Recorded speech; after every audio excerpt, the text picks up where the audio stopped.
Usap-usapan ngayon sa showbiz ang panibagong proyekto ng pagsasamahan ni Kim at Paolo ngayong taon na ikinatuwa ng kanilang mga tagahanga. Matapos ang matagumpay nilang mga naunang proyekto, muli na namang magkakaroon ng dahilan ng mga taga-suporta ng Tambalang Kim Pao upang abangan ang kanilang pagbabalik sa isang bagong kwento na tiyak na maghahatid ng kilig at matinding drama.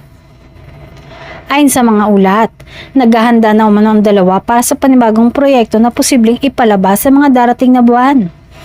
Bagamat hindi pa inilalabas ang lahat ng detalye tungkol sa proyekto, sinasabing mas kakaiba at mas matindi ang tema nito kumpara sa kanilang mga nagdaang tambalan. Dahil sa lumalakas na suporta ng kanilang fandom, maraming netizens ang agad nagpakita ng excitement sa balitang muli sila magsasama sa isang proyekto. Sa social media, trending ang mga komento ng fans na nagsasabing handa silang suportahan ng anumang proyekto na gagawin ng dalawa. Hindi na rin lingid sa kaalaman ng marami na malakas ang chemistry ni Kim at Paolo sa harap ng kamera. Sa bawat proyekto na kanilang pinagsamahan, kapansin-pansin ang natural na samahan at ang lalim ng emosyon na kanilang naipapakita sa mga eksena.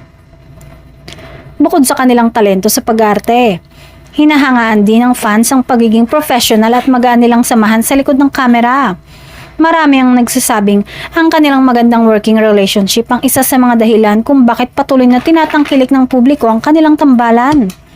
Sa ngayon, mas lalo pang tumaas ang excitement ng fans habang hinihintay ang opisyal na anunsyo tungkol sa kanilang bagong proyekto. Para sa Kim Pao supporters, isa na namang malaking pasabog sa entertainment industry ang muling pagsasama ni Kim at Paolo ngayong taon.